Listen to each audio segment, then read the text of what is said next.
Hɔrɔn TV kanubagaw cɛ ani muso denmisɛn ani maakɔrɔ Mali kɔnɔ ani Mali kɔ kan an ka foli b'aw ye ka kɛɲɛ n'a ka waati foli kan ye. Aw bisimila yelen jɛmu kɔnɔna na. Ko dɔnbaliya ye dibi ye wa dibi juguba. Walasa ka aw bɔ o dibi kɔnɔ a y'aw sɔgɔ yelen jɛmu na. O de la yelen bɛ to k'i hakili jagabɔ kɛ ka baro kɛ sujet kan. Sujet minnu bɛ yen nɔ n'a bɛ jamana bɛɛ lajɛlen nafa. Actualité b'o la, politique b'a la, éducation b'a la fo ka taa se sécurité ma. Bi an y'a kanu ka baro kɛ fɛn kan ni fɛn min don ni fɛn kura don Mali kɔnɔ barisa mɔgɔ caman bɛ a t'a dɔn.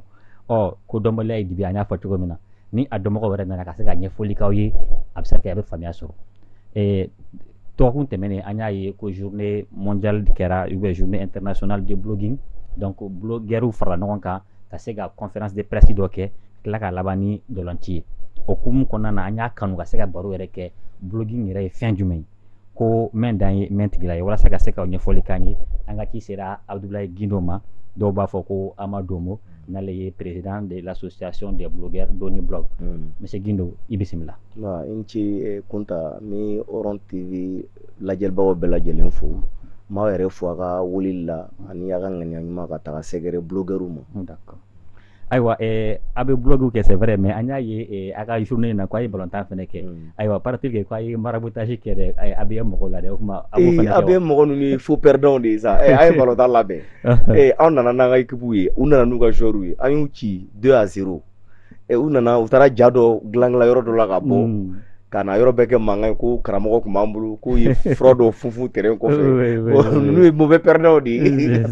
An ye fila ni fu de k'u la. Tiɲɛ na o juguyara kosɛbɛ ko bi b'a dalankolon ta ye donc o b'a to an bɛ don an ka baro yɛrɛ kɔnɔna na ni o ye blog yɛrɛ ye. Ayiwa ko mɛn dan ye mɛn tigila ye monsieur Gindo. Ayiwa n'a kɔra fo blog e bɛ se ka mun de fɔ an ye blog yɛrɛ ye mun fɛn yɛrɛ?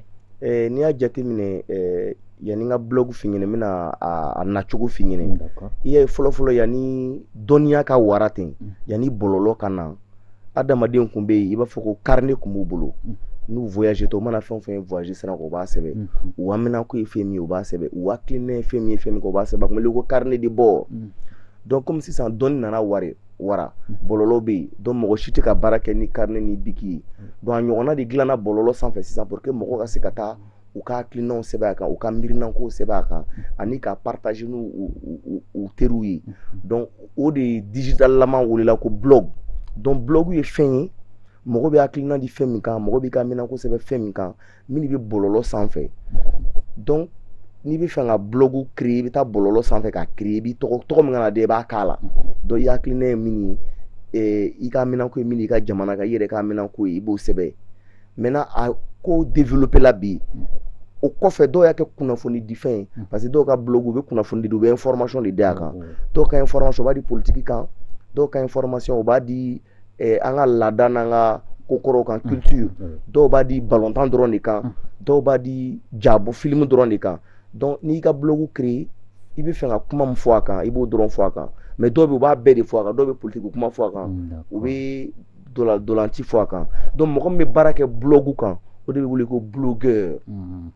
Voilà. D'accord. Ayiwa ko sufɛ misi bɛɛ ye finman ye ayiwa a ka journée senfɛ an y'a mɛn ko il suffit pas seulement a ka phrase dɔw la ko il suffit pas seulement d'avoir un téléphone ko k'i kɛ blogueur ye bon pour a bɔlɔlɔ kuma fɔ ni mɔgɔ caman bɛ bɔlɔlɔ sanfɛ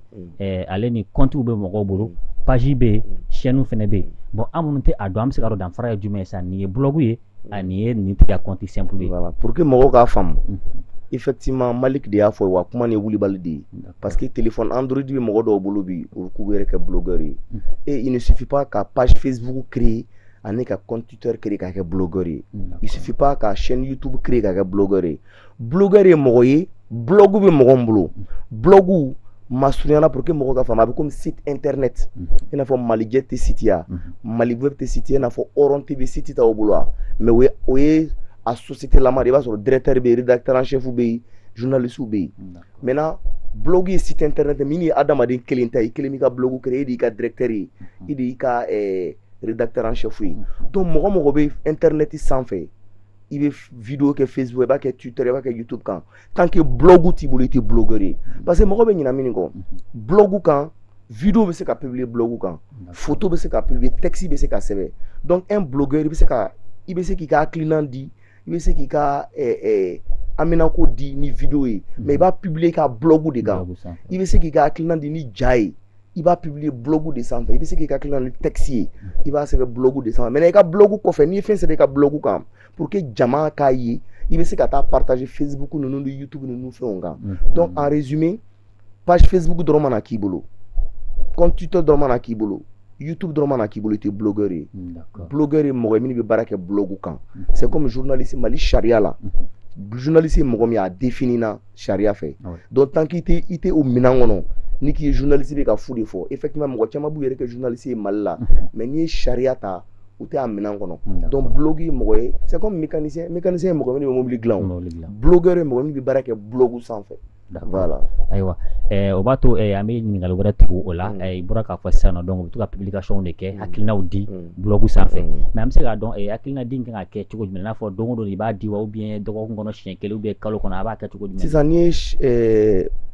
sariya jateminɛ, bon sariya tɛ mɛn kunnafoni dila ɲɛnɛmaw a fɔlɔ-fɔlɔ minnu y'an kalan ko pour que i ka blog ka kɛ dynamique ye, jama k'a ye, tile kɔnɔ i kan ka fɛn 3 de bila a kɔnɔ au minimum. Au minimum i kan ka voilà 3, a dɔgɔ kɛ 3 ye, mais dɔw hali u bɛ kalo 2 kɛ u tɛ fɛn bila a kan. Donc au minimum i ka fɛn 3 de bila a kan pour que a ka se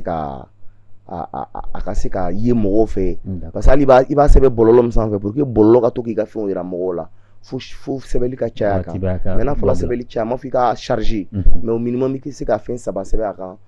journée kɔnɔ. Voilà, mais mɔgɔ dɔw bɛ olu t'a respecté, dɔw b'a kɛ 2 ye 1 mais u ti bɔ blogueuriya la, dɔw bɛ hali u bɛ se ka sɛbɛnli 1 kɛ dɔgɔkun kɔnɔ a t'u bɔ blogueuriya la. D'accord. Ayiwa, an bɛ taa ɲɛfɛ ni ɲininkaliw ye ko fɛn dɔw fincogo ye kelen nka u manamanacogo tɛ kelen. I da bɔra ka se journalisme ma se ka kuma kɔnɔna, an bɛ fɛ k'a dɔn danfara jumɛn bɛ blogueur ale ni journaliste yɛrɛ, danfara jumɛn b'u ni ɲɔgɔn cɛ? Effectivement blogueur tɛ journaliste ye, mais journaliste bɛ se ka kɛ blogueur ye. Blogueur fana a ka blog kɔnɔ a bɛ se ka sariyaw bateau pour k'a ka kɛ journaliste ye. Fana Mali charia la pour k'i ka kɛ journaliste ye, fo école de journalisme diplôme ka k'i bolo,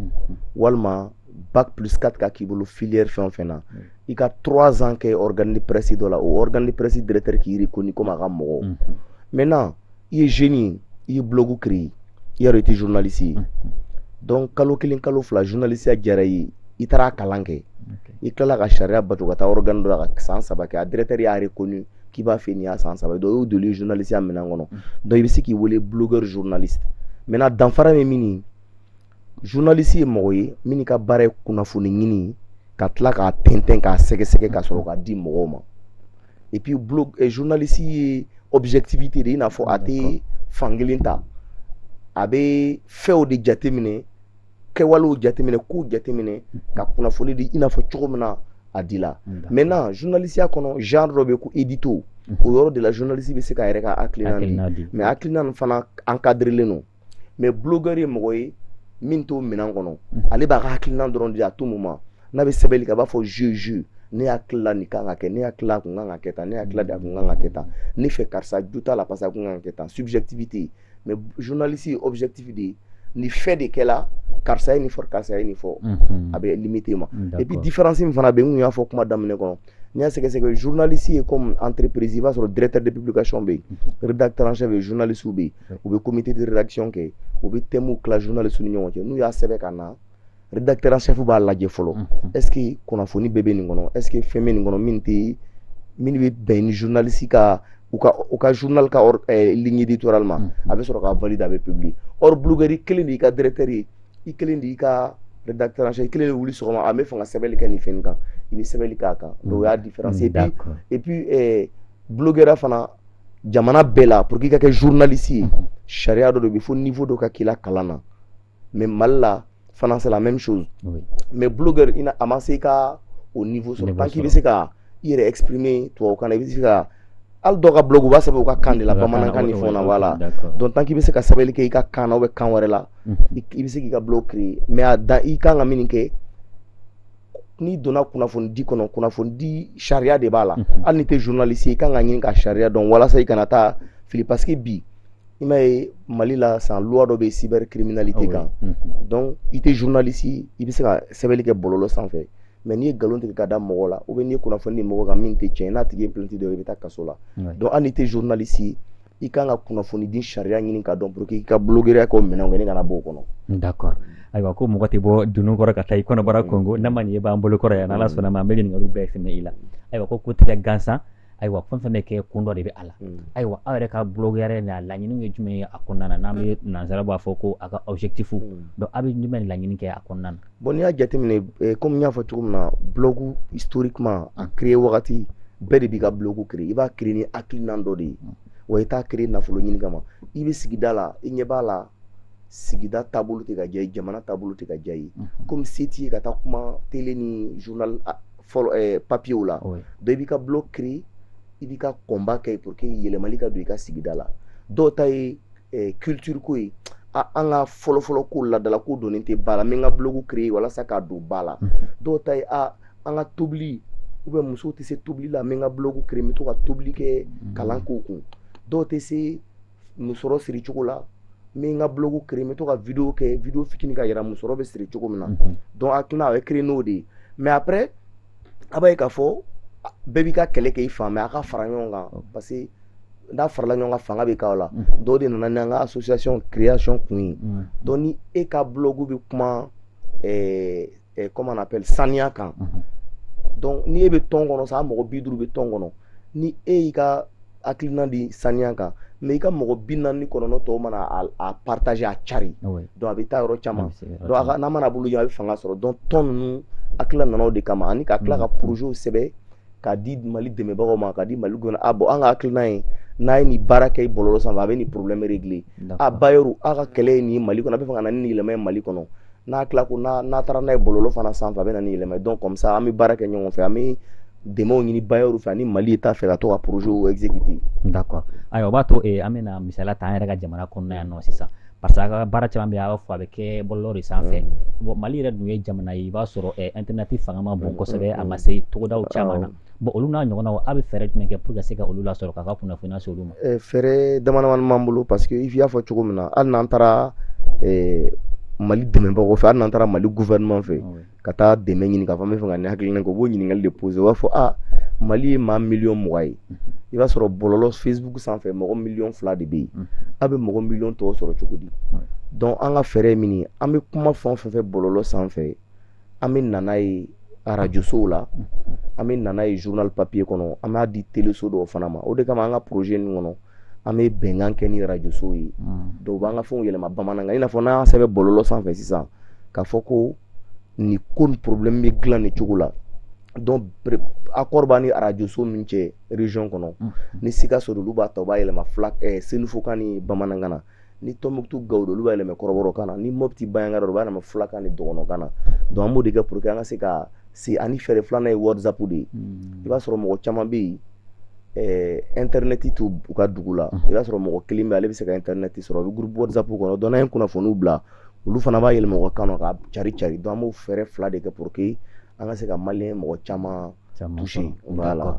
Ayiwa halisa an bɛ to o hukumu kɔnɔna na a y'a ye Mali an bɛ waati min na an bɛ furancɛ fanga kɔnɔna na kelen wa an bɛ période fɛnɛ kɔnɔ fɛn min ka gɛlɛn kosɛbɛ ayiwa depuis programme dɔ b'aw bolo an y'a ye a b'a essayer ni kunnafoni kolon minnu bɛ yen nɔ k'a fɔ ko a bɛ tiɲɛ établi ka tiɲɛ lasegin ayiwa bamananw b'a fɔ ten bamanankan na ko tiɲɛ fɔla maa man di ayiwa mun hakilina y'aw bila o fɔli la dɛ. An min jateminɛ an ye k'a fɔ kunnafoni kolon tun bɛ diɲɛ kɔnɔ depuis bɔlɔlɔ ma na parce que hali quartier kɔnɔ i yɛrɛ tɛmɛtɔ i bɛ kuma dɔ mɛn i kan i yɛrɛ b'a fɔ ko mɔgɔ ye nin kuma dilan cogo di mais bɔlɔlɔ nani a nana san d'a ma a bɛ ka na ni tiɲɛni ye jamana caman na a bɛ ka kɛlɛ wuli jamana na a bɛ ka mangoya don balimaw ni ɲɔgɔn cɛ a bɛ ka maloya don jamanaw ni ɲɔgɔn cɛ hali yɔrɔ dɔ la a bɛ ka maloya don sɛw ni ɲɔgɔn cɛ hali ni cɛmancɛ an ka cɛmancɛ jamana jateminɛ mankan tun bɛ fulaw ni dɔgɔnɔw cɛ i yɛrɛ k'a fɔ kunnafoni kolon kɛla sababu ye k'a juguya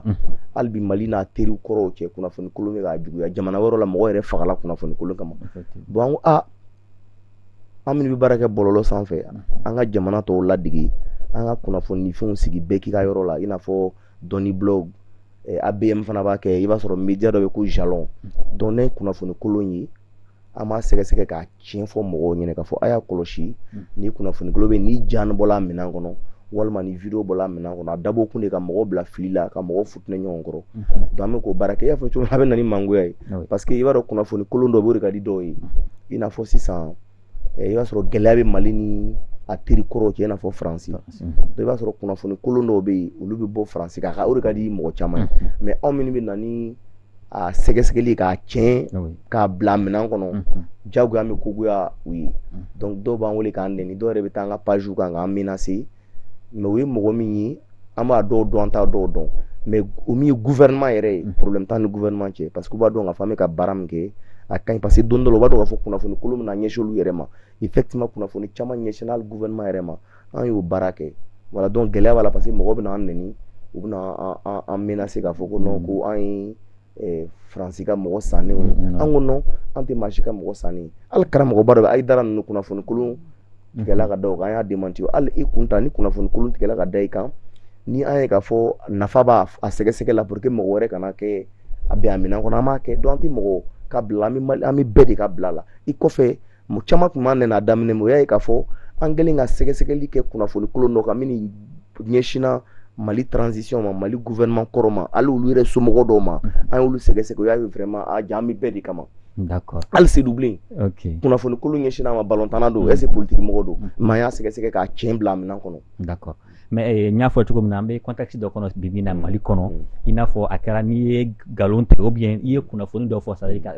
c'est la guerre de communication an k'a fɔ sa Mali c'est la première puissance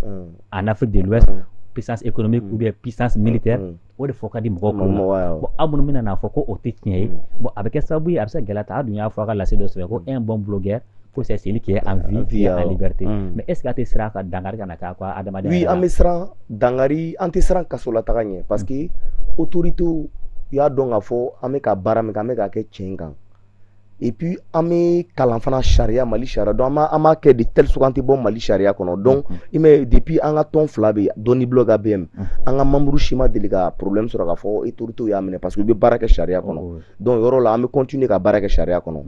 i y'a faamu maintenant i y'a fɔ cogo min na physiquement parce que dɔw yɛrɛ bɛ se ka initiative ta u yɛrɛ Mali kanu kama ani transition mɔgɔw dɛmɛli kama ka essayer k'u bɛ dankari an na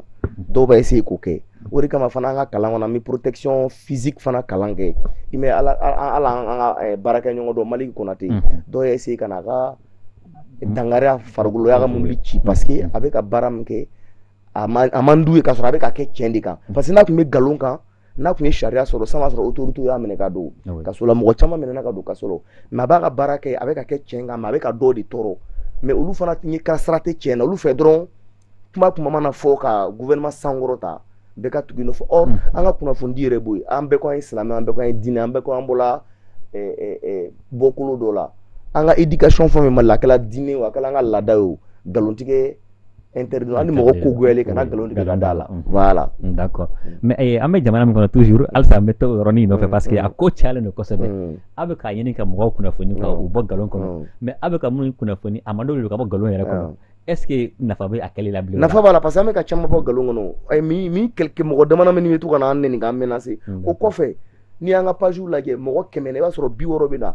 karisa an b'aw fo aw sababu la an bɔra nin fili la an yɛrɛ tun dala la mais a ka fɛn donc o de b'a tɔ an continuer k'an encourager et puis an bɛ mɔgɔw kalan fana la an bɛ formation di mɔgɔw ma donc i b'a sɔrɔ an ye dɔw former i b'a ye bi Facebook kan olu yɛrɛ de bɛ kɛlɛ k'an ye n'u ye kunnafoni kolon ye dɔrɔn u yɛrɛ bɛ na ne ye kalan dɔ kɛ ABM bolo n ye kalan dɔ kɛ Dɔnni Blog bolo ne y'o kalan bila en œuvre i ka nin kunnafoni tɛ tiɲɛ ye a preuve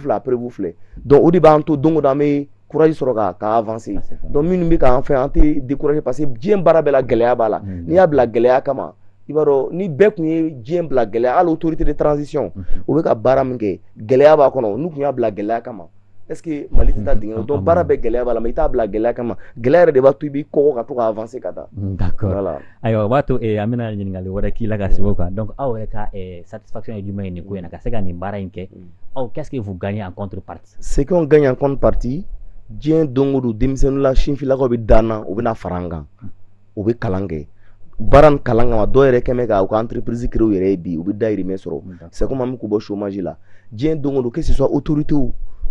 an ka dɛmɛbagaw u dalen don an na bi autorités mana diɲɛ fɛn o fɛn daminɛ Mali kɔnɔ hali transition o de kama n ko mɔgɔw tɛ fo kalama n'u bɛ taa an nɛni u bɛ k'an nɛni transition min kama ni u bɛna hakilina fɛn o fɛn ta jamana kama n'o ye société civile fɛn o fɛn wele k'u hakilina ɲininka u bɛ anw blogueurs wele k'an ɲininka à travers nos 2 associations hali constitution bɛna faleli min kɛ u ye lettre caman k'an ka hakilina di u b'a yira k'a fɔ an bɛ ka baara ɲuman kɛ hali u bɛna collège de EG min sigi u ye lettre caman k'an ka mɔgɔw désigner n'ala k'o tigi garisigɛla ka don EG kɔnɔ au niveau du ministère de l'administration n'u bɛna baara fɛn o fɛn k'o b'an wele ministre de la communication b'an wele fɛn bɛɛ la k'an ka hakilina ta hali kɔsan na Côte d'Ivoire ka sɔrɔsi 49 ko la ko tasuma bɛ ka mɛnɛ ko blogueur na hakilina fɔ pour que an ka tasuma faga donc bɛɛ ye satisfaction de ye crédibilité bamanankan na an ka danaya bɛ jamana ɲɛmɔgɔw fan fɛ an ka danaya bɛ Mali dɛmɛbagaw nɔfɛ donc bɛɛ ye satisfaction ye ani diɲɛ don o don i b'a sɔrɔ an ka tɔn créé tɔ anw tɛ tɛmɛ mɔgɔ 5 kan bi an bɛɛ bɛ mɔgɔ 100 bɔ parce que c'est fait an bɛ ka baara diɲɛ don o denmisɛnninw bɛna fɔ wa diɲɛ don o don denmisɛnnin f'u ma wele k'an bɛ fɛ ka na k'an kalan ka nin baara la o y'an ka satisfaction ye. Ok d'accord o b'a to i da sera autorité minnu ma autorité kɛlen bɛ ka aw jɔyɔrɔ dɔn nafa bɛ aw la mais an bɛ jamana kɔnɔ ko kalan ma taa ɲɛ kosɛbɛ jamanaden fanba u ma kalan wa jamanaden fanba a bɛ ka min kɛ o tɛ k'a faamuya bon autorité y'a faamuya bon minnu bɛ ka aw sɛbɛkɔrɔ dɔgɔya ka aw nɛni réseau kan i b'a sɔrɔ u bɛ k'a fɔ autorité de fana soutenir est ce que autorité fana man ka kɛ sababu ye k'olu fana lafaamuya k'a fɔ u ka mɔgɔ ninnu to yen nɔ u bɛ ka baara min kɛ jamanajɔ dɔ don voilà o de kama n'an ni autorité ye ɲɔgɔn ye hali o donna ni ministre de la communication ka rencontre an de fɔ an ɲɛna an ko fɛn o fɛn bɛ ka gɛlɛya lase an ma aw kama a y'a yira u la anw tɛ aw jugu ye o de kama n'an taara réunion an b'a photo ta ka bila u ka dɔn k'a fɔ autorité b'an ɲininka diɲɛ fɛn bɛɛ la a y'a ɲɛf'u ɲɛna a y'olu fana wele ka sigi ka kuma u fɛ ninnu t'an jugu ye u bɛ ka baara kɛ a bɛ digi mais bɛɛ n'i ka baara don c'est comme charia ne ye juge ye e ye juge ye e ni mɔgɔ bilala ɲɔgɔn na e jo t'a la kun ta ni ne de kan ka dossier kiiri tigɛ ne n'i ka baara kɛ ɲɔgɔn ya ne b'o bɔ yen charia ye min fɔ ne de jo t'a la n bɛ jalaki bɛ yen kan donc bɛɛ n'i ka donc u ka baara ye kunnafoni di de ye donc hali ni u bɛ kuma na fɔ a bɛ digi aw la autorité kan tant que tiɲɛ don ka ban a bɛ kɛ kunnafoni di charia kɔnɔ ka ban a y'u to k'u ka baara kɛ donc autorité effectivement m'a f'u ɲɛna u k'u sensibiliser ka kuma u fɛ min ka gɛlɛn dɔrɔn autorité k'a f'u ɲɛna bɛɛ ka baara kɛ charia kɔnɔ et puis exemple ye min ye autorité k'a yira a dɔw tɛ ka baara kɛ charia kɔnɔ an y'olu ɲangi donc minnu fana b'a nɛni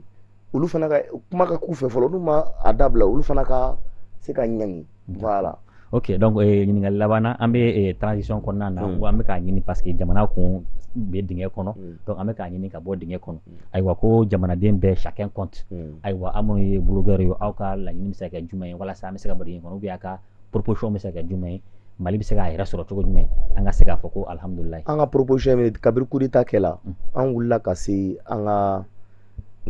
Mali dɛmɛbagaw ma bailleurs k'a fɔ pour que Mali ka bɔ nin dingɛ kɔnɔ bɛɛ de bɛ n'i ka baara kɛ autorité bɛ k'u ka baara kɛ minnu bɛ baara kɛ terrain kan u bɛ k'u ka baara kɛ an minnu bɛ bɔlɔlɔ sanfɛ an fana bɛ se k'an ka contribution kɛ pour que transition ka bɔ dingɛ kɔnɔ u ka se ka maliyɛnw bɛɛ k'u bolo di ɲɔgɔn ma bailleurs dala na mɔgɔ caman y'an financer an ye campagne kɛ en ligne an ye denmisɛnninw former comment est-ce que u bɛ se k'u sen don jamanajɔ la u bɛ se ka transition mɔgɔw dɛmɛ cogo min na autorité y'an wele fana k'an ɲininka an bɛ se ka mun de kɛ k'u dɛmɛ an bɛ k'u kɛ chaque fois u b'an féliciter aw bɛ ka baara dɔ kɛ anw de kan ka kɛ par exemple réforme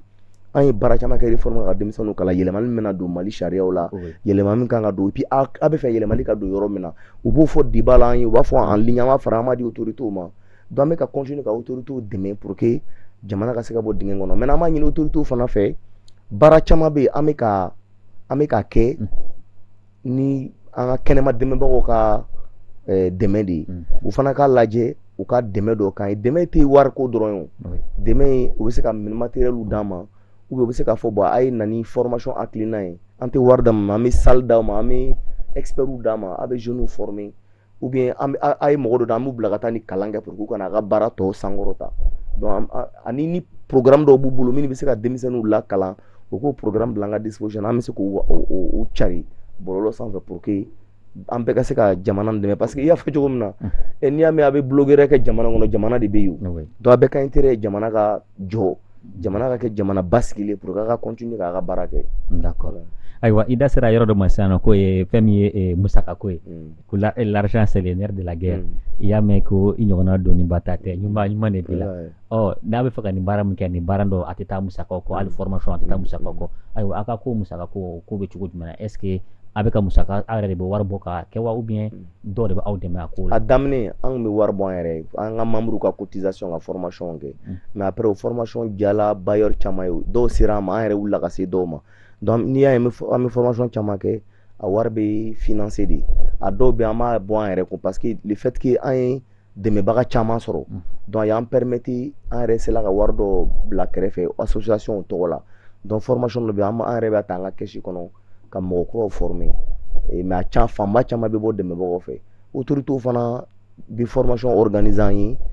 an ka mɔgɔw ka taa formation kɛ o fana b'a la donc an b'a kɛ tan dɛmɛbagaw b'an na ani an yɛrɛ bɛ dɔw k'an yɛrɛ ye mais dɛmɛbagaw ka fan de ka ca n'an yɛrɛ ka bɔta ye. D'accord. Ayiwa dɔɔni tɛ tɔtɔ ko la an ka jamukan bɛ ka se a kuncɛ yɔrɔ ma ka ban donc o b'a to an bɛ bere message d'i ma parce que maliden bɛɛ lajɛlen ko bɛɛ n'a jɔyɔrɔ don mori bɛɛ n'a jɔyɔrɔ don misiri kɔnɔ ayiwa blogueurs a jɔyɔrɔ bɛ se ka kɛ jumɛn ye cogo min na jamana in na donc un bere message. Bon an ka jɔyɔrɔ ye min ye an ka jɔyɔrɔ ye kunnafoni di mais kunnafoni di min don ani journalistes ta tɛ kelen ye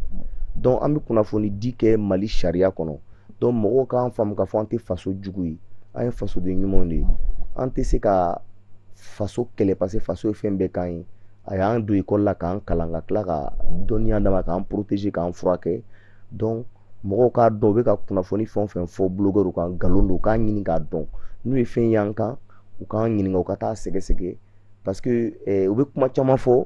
a kuma caman tɛ tiɲɛ ye mɔgɔw t'a kunnafoni dɔn hali wagati dɔ la ja dɔw bɔra ko Union européenne de 200 millions di voilà blogueurs ma ko ka jamana déstabiliser ko transition or kunta n'i y'a jateminɛ an bɛ bɔ kuma kɔnɔ n'o ye n'i y'a jateminɛ n'u kun nana anw ɲininka projet u y'a ja bɔ ɲinan de mais projet in signé la 2018 o b'a sɔrɔ an t'a dɔn k'a fɔ n'Ala ta an t'a dɔn ko coup d'état bɛna kɛ jango transition bɛna na a marché n'a fɛnw bɛɛ passé la 2019 kɔnɔ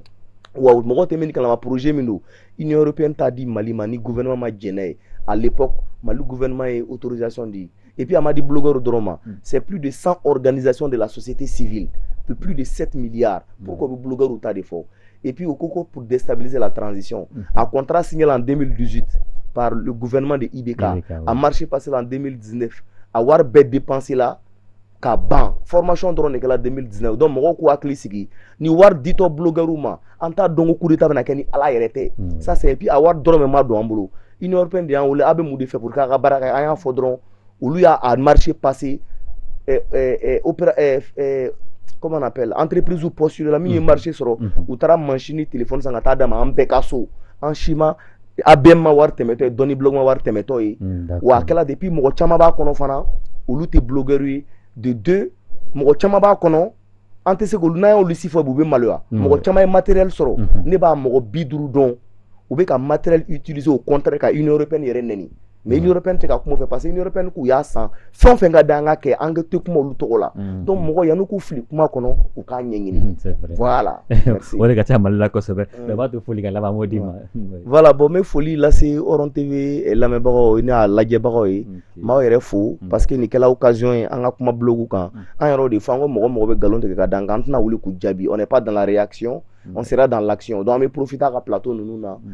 pour que mɔgɔw ka blog ya dɔn u ka dɔn différence min ani gɛlɛya man kan ka fɔ donc an b'aw fo a ka weleli la vraiment hali bi Ala k'a ka baara taa ɲɛ a ka thématique ninnu ka ɲi ka to ka thème ɲumanw ta ka mɔgɔw la éclairer vraiment o ka ɲi ok merci donc Abdoulaye Guindo ayiwa an bɛ foli d'i ma donc dan tɛ foli min na ka sɔn ka na an ka wele jaabi ka na kuma blogu fɛnɛ kan donc o ye baara ye mais a bɛ fo baara min na ayiwa an bɛ lamɛnbagaw ni filɛbagaw fɛnɛ ladɔnniya k'a fɔ an tun bɛ ka kuma blogueurs de kan bi ani Abdoulaye Guindo de tun bɛ ɲɔgɔn fɛ ni dɔw b'a fɔ ma réseau sanfɛ ko Ama Domo n'ale ye président de l'association des blogueurs Dɔnni blog ayiwa association filanan wɛrɛ bɛ yen n'o ye Mali Konate ayiwa ko u tun y'a marabute donc o kɛra sababu Mali yɛrɛ taara voilà a taara kun fɛ fɔlɔ d'accord a fana taara Sénégal a taara karamɔgɔ ɲini na ka na d'accord ok donc an b'a laban ka dugawu kɛ jamana ye Ala ka Mali lakana Ala ka bɛn ni kelenya sabati Mali kɔnɔ Ala k'an bɛn kelen ma régie la Orokia Fane kun bɛ yen nɔ an b'a fɔ k'an bɛn jɛmukan ɲɔgɔnna wɛrɛ ma wasalam